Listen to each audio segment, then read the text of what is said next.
Assalamualaikum warahmatullahi wabarakatuh. Perkenalkan, nama saya Arida Putri Mahardika, mahasiswa semester 4 Pendidikan Pancasila dan Kewarganegaraan, Universitas Sultan Ageng Tirtayasa. Dalam video ini, saya ingin menjelaskan terjemahan dan pemahaman saya terhadap chapter 2, Penolakan Ilmu sebagai panduan untuk memahami post-truth dari buku Post-Truth karya Lee McIntyre. Video ini dibuat sebagai ujian akhir semester dari mata kuliah Sistem Politik Indonesia yang diampu oleh Bapak Iqman Nurrahman MPD. Untuk pembahasan yang pertama, saya ingin membahas mengenai peristiwa yang mengawali penolakan ilmu. Pada tahun 1953, terdapat makalah ilmiah yang menyatakan bahwa rokok dapat menyebabkan kanker, sehingga menimbulkan konflik antara perusahaan tembakau besar yang mengalami kerugian atas hasil penelitian tersebut. Jalan keluar yang diambil oleh para petinggi perusahaan tersebut adalah dengan mendanai penelitian tambahan yang dilakukan oleh Tobacco Industry Research Committee atau yang disebut dengan TIRC untuk melawan sains dengan meyakinkan publik bahwasannya rokok tidak ada hubungannya dengan kanker. Cara ini berhasil menjangkau 43 juta orang dan mampu meyakinkan media bahwasannya terdapat dua sisi resiko mengkonsumsi tembakau. Kondisi ini menimbulkan kebingungan di masyarakat, namun berhasil memberikan stimulus positif bagi perusahaan tembakau untuk meraup keuntungan yang lebih besar daripada sebelumnya. Walaupun pada tahun 1998, akhirnya TIRC resmi ditutup dan membiarkan publik mengetahui kebenaran sesungguhnya dari resiko merokok yang selama ini ditutupi. Namun, keuntungan yang telah diperoleh tentunya tidak sedikit selama kurun waktu 45 tahun. Strategi tembakau ini terus dipakai oleh banyak pihak hingga muncul memo internal seorang eksekutif tembakau pada tahun 1969 yang mengatakan, "Keraguan adalah produk kami," atau para sense denier. Oleh karena itu, cara terbaik untuk bersaing adalah dengan kebenaran yang ada di benak masyarakat umum. Sudah jelas apa yang perlu dilakukan. Temukan dan danai atau find and fund ahli Anda sendiri. Gunakan ini untuk menyarankan kepada media bahwa ada dua sisi cerita. Dorong pihak Anda melalui hubungan masyarakat dan lobi pemerintah. Juga manfaatkan kebingungan publik yang dihasilkan untuk mempertanyakan hasil ilmiah apapun yang ingin Anda perdebatkan. Nah, dari kejadian tembakau ini kita bisa melihat bahwa faktor utama dari adanya penolakan ilmu adalah kepentingan ekonomi dan kepentingan ideologi. Selanjutnya, saya ingin menjelaskan mengenai tahapan dalam mengajukan sebuah teori ilmiah baru. Yang pertama, itu adalah peer review, atau yang dapat disebut sebagai ulasan teman sejawat, atau mengulas rancangan teori tersebut dengan sesama ilmuwan.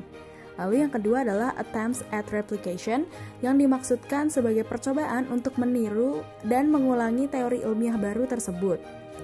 Tahapan yang terakhir adalah the highest order of empirical fact-checking that can be performed by one's scientific peers, yang berarti tahapan ini untuk mengecek fakta empiris yang dapat dilakukan oleh rekan-rekan ilmuwannya. Dalam proses pembentukan ilmu baru, pasti terdapat kesalahan dalam pengungkapan fakta empirisnya. Karena hal itu, masyarakat awam akhirnya mulai mempertanyakan hasil penelitian yang dilakukan oleh para ilmuwan bisa saja bias terhadap isu non-empiris seperti agama, politik, dan orang atau lembaga yang mendanai penelitian tersebut. Pertanyaan tersebut akhirnya berubah menjadi keraguan akan kualitas hasil penelitian yang dilakukan, dan mulai menuntut pembuktian untuk mengevaluasi teori ilmiah yang dihasilkan dan tidak mengabaikan teori alternatif. Hal inilah yang menjadi cikal bakal dari penolakan ilmu yang menjadi salah satu faktor dari munculnya post-truth era. Kesempatan teori-teori alternatif untuk muncul dengan latar belakang kepentingan tertentu ini memanfaatkan keraguan masyarakat awam dengan menyebarkan informasi palsu untuk mempengaruhi emosi dan keyakinan personal, sehingga fakta dan opini tidak memiliki batasan yang pasti dalam era post-truth. Oreskes dan Conway menyatakan bahwa sejak tahun 2000-an mekanisme pendanaan perusahaan untuk melakukan penolakan ilmu yang dilakukan oleh para pakar berbayar ini menghasilkan penelitian palsu yang diubah menjadi bahan perbincangan publik di berbagai platform, seperti pada perbincangan publik, menjadi konsumsi pribadi, dan trending topik di sosial media. Peristiwa kedua yang menandai penolakan ilmu adalah permasalahan iklim, seperti pemanasan global, lapisan ozon yang berlubang, dan hujan asam. Dalam survei yang dilakukan pada tahun 2013, sebanyak 97% ilmuwan setuju bahwasannya perubahan iklim disebabkan oleh ulah manusia.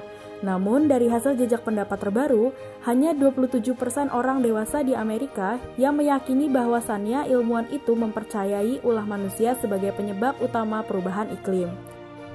Keraguan semacam itulah yang telah dibuat oleh mereka yang memiliki kepentingan finansial. Praktik ini sudah marak dilakukan selama 2 dekade terakhir. Media juga sudah terlatih dengan baik untuk secara refleks menyajikan kedua sisi cerita pada setiap isu ilmiah yang kontroversial. Sebagai penutup dalam pembahasan video ini, terdapat 5 poin yang saya simpulkan. Yang pertama, peristiwa penolakan ilmu melalui tragedi tembakau dan perubahan iklim nampaknya cukup memberikan pemahaman bahwa posisi politisi dan keuntungan ekonomi dalam hal ini tidak dapat dipisahkan lagi. Bahkan, mereka tidak perlu menyembunyikan strategi yang mereka lakukan. Informasi yang salah dapat dengan mudah menyebar luas, dan pengecekan fakta dapat dianggap sebagai hal yang remeh. Masyarakat umum hanya melihat pada opini yang menarik minat, emosi, keyakinan personalnya saja, dan mengesampingkan fakta sesungguhnya. Terakhir, realitas dapat berubah sekejap dengan isu kontroversial yang dibawa oleh media. Terima kasih telah menonton video penjelasan saya sampai akhir. Kurang lebihnya mohon maaf. Wassalamualaikum warahmatullahi wabarakatuh.